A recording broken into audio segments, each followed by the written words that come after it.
Hello students, the topic discussed here is plant germplasm conservation.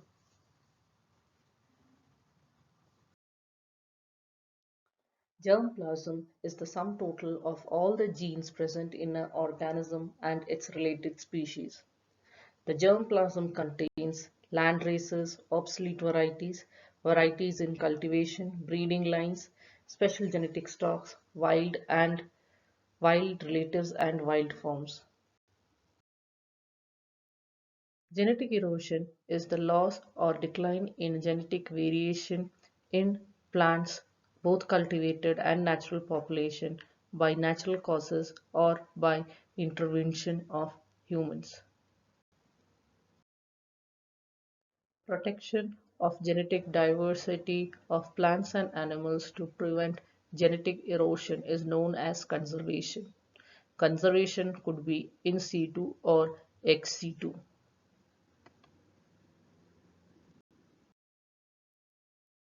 In situ conservation.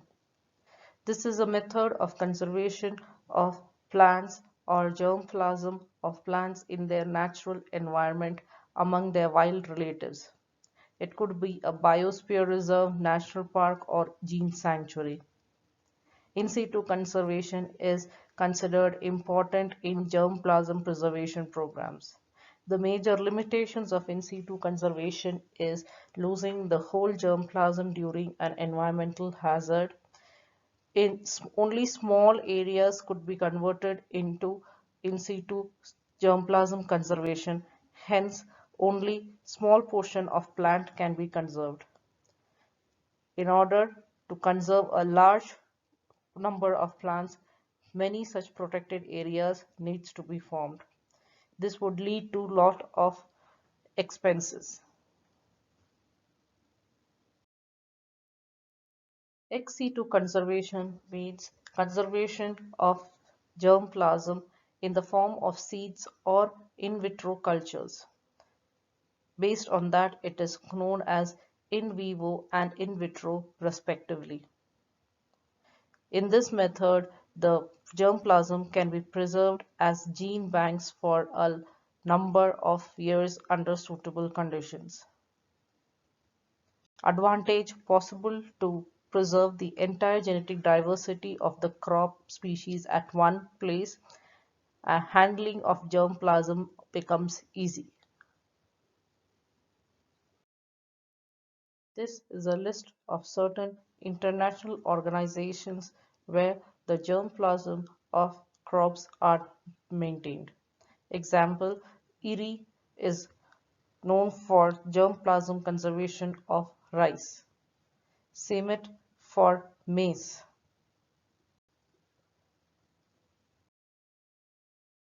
This is a list of Indian institutes involved in germplasm conservation.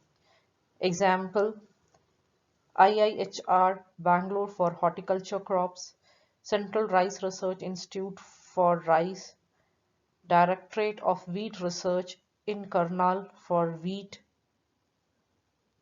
National Research Centre for citrus in Nagpur.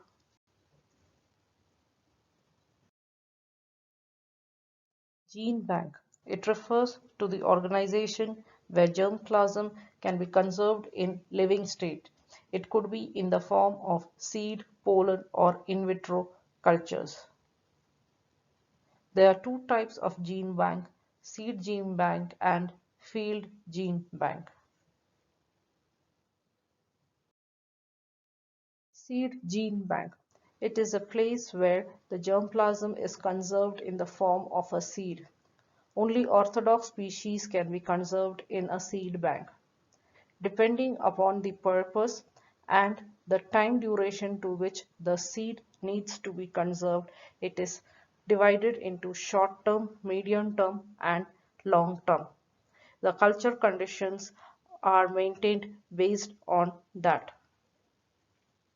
Example, for short term, the temperatures are maintained at 4 to 5 degrees centigrade, for medium term 5 to 10 degrees centigrade, and for long term -18 to -25 degrees centigrade.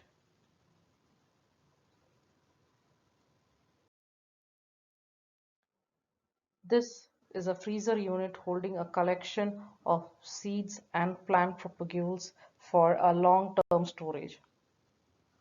Each of the propagule or seed is given an accession number and properly documented.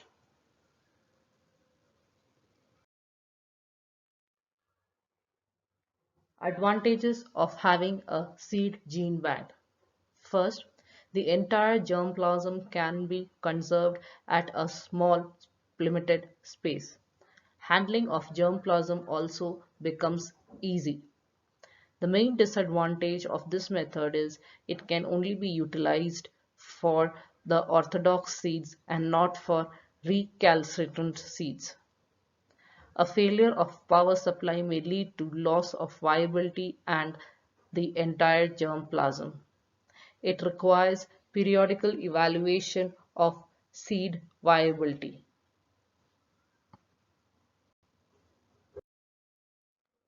Field gene banks. It is a form of ex situ conservation of germplasm where the plant is conserved in fields. This can be done for recalcitrant seeds or the plants which are propagated by propagules. Example for coconut, rubber, mango, cocoa, cassava.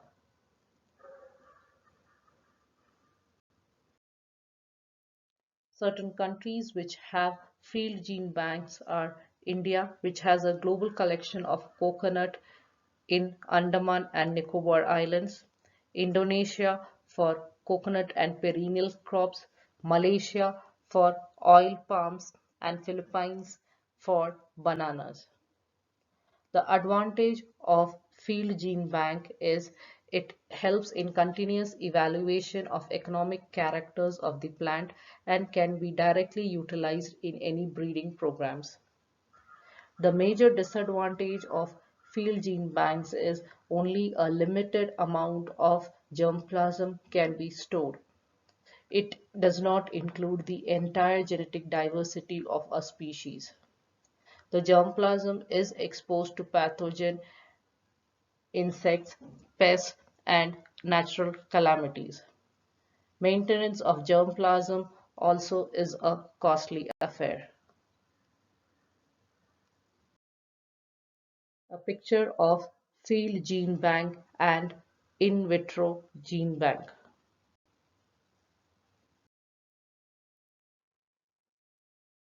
Germplasm conservation of many of the plants are done by conservation of seeds. However, there are certain plant species which do not produce seeds or have vegetative propagation. In such cases, germplasm conservation can be done by cryopreservation. Example for vegetatively propagated crops like banana, potato, recalcitrant seeds like cocoa, then storage of certain soma clones for high yielding varieties or secondary metabolites. This type of cryopreservation also helps in international exchange of germplasm.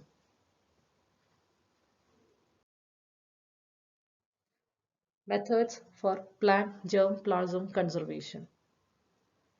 The various methods that are utilized for plant germplasm conservation are: first, air drying method, which could be normal drying or flash drying. This is done to bring down the moisture content in the seeds to below 3% without any damage or loss of viability. This can be done for orthodox seeds, zygotic embryos, and pollens of many agricultural and horticulture species. Flash drying or ultra-rapid drying is beneficial for recalcitrant zygotic embryos of some plant species. The next method is by cryopreservation using slow freezing or slow cooling method. This is mainly done for cryopreservation of suspension cultures or callus. Another method utilized for plant germplasm conservation is by encapsulation and dehydration. In this, the plant material, usually meristems and embryos, are first encapsulated to form synthetic seeds. These synthetic seeds are then treated with high sucrose concentrations and then air dried to bring down the moisture content to 20 to 30%. These are then plunged into liquid nitrogen and cryopreserved. The figure here shows the cryopreservation of suspension culture cells by encapsulation and dehydration method. The cells here are first encapsulated and then incubated in a media with high sugar concentration to raise the intracellular solute concentrations. This is followed by desiccation in airflow or in silica gel. This is then immersed in liquid nitrogen.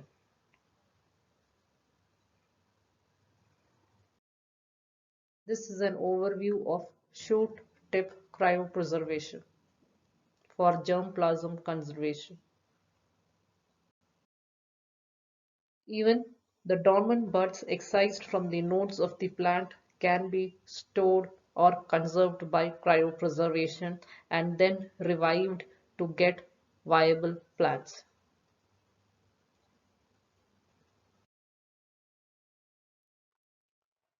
The other methods that are used for plant cryopreservation are vitrification, droplet freezing, pre-culture method, or pre-culture or dehydration method. In vitrification, the most commonly used solution or cryoprotectant is PVS2, which consists of 30% glycerol, 15% ethynyl glycol, 15% DMSO, and zero point 0.4 molar sucrose.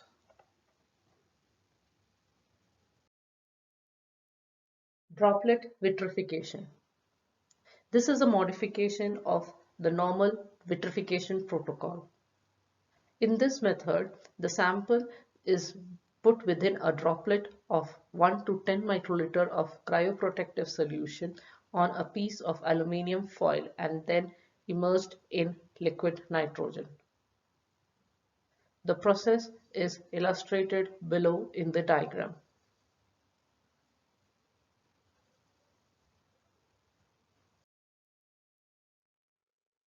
Another modification to the vitrification protocol is by encapsulation vitrification. Here, the sample, that is the shoe tip or the callus, is encapsulated in alginate beads before going for the vitrification steps. Example done for strawberry and potato.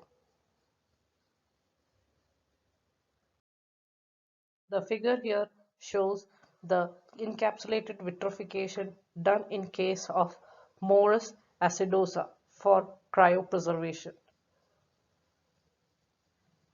Below is shown the cryo plate that is used for this particular process.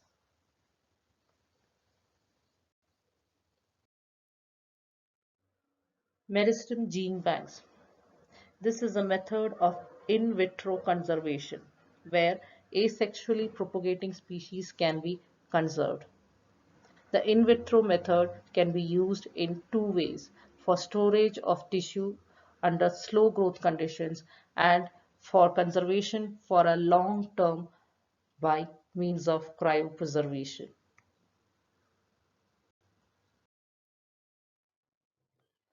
For germplasm conservation by cryopreservation, the meristems are the most preferred material.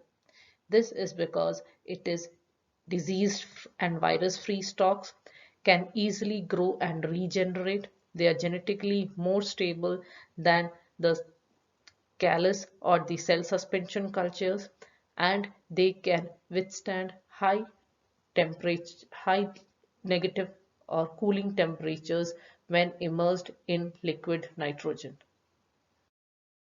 Similar to shoot tip embryos, suspension culture, and callus, the pollens can also be conserved in germplasm conservation. In this process, the pollens are first collected from the male clones and processed based upon the duration of storage, maybe short-term or long-term. In short-term storage, the pollens are stored at 4 degrees centigrade, while for a long-term storage, these pollens are stored in liquid or gaseous nitrogen. The viability of the pollens are checked at regular intervals.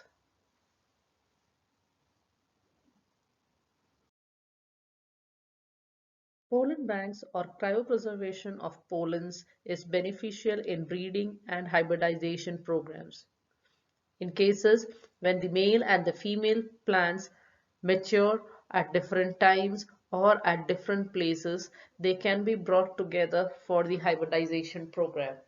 Besides this, pollen banks are useful means of gene conservation for international exchange of germplasm, study of allergens, haploid plant production, biochemical and physicochemical studies, among others.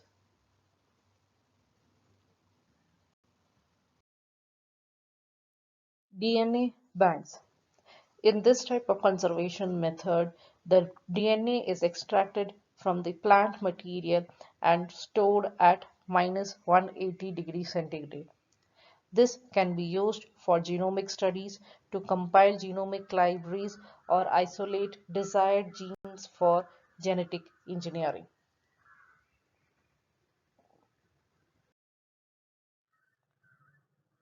Steps taken to form a DNA bank.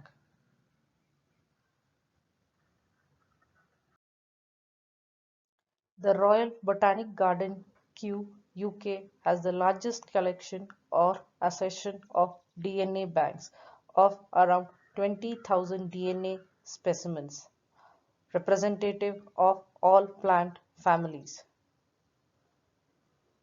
In India, we have the National Bureau of Plant Genetic Resources, New Delhi. It has DNA fingerprints of around 2,200 crop varieties.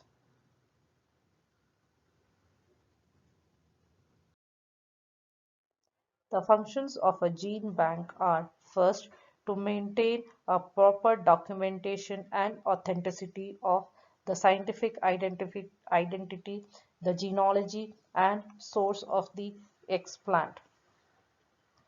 Second, utilize protocols and procedures for collection, recording, processing, culturing, and preserving of the cultured material. The material should be evaluated frequently to maintain the viability. Next, to ensure the responsibility of use of material supplied to others, assuring equitable benefit sharing by all parties. Networking internationally with other in vitro banks and facilitating exchange of knowledge and material and to prevent duplication of efforts. Last, updating websites frequently and fulfilling the promises made. The limitations of DNA bank is plant recovery from DNA is not possible. The lifespan of the DNA can be short. Extraction and purification steps of some species are difficult. Resource and policy constraints and intellectual property and legal issues. The table here summarizes the advantage and disadvantage of various conservation strategies utilized in ex situ conservation of plants. Seed bank, pollen bank, tissue culture or meristem culture banks, DNA banks, and cryopreservation of ovum, sperm, or embryo. Some of the cell or plant tissue damages that happen during cooling and cryopreservation are due to pH changes, the mechanical change, dehydration and rehydration damages, stress due to change in temperatures.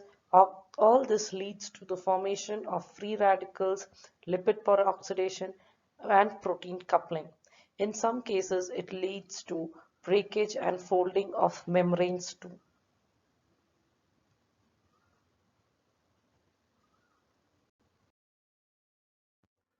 Thank you.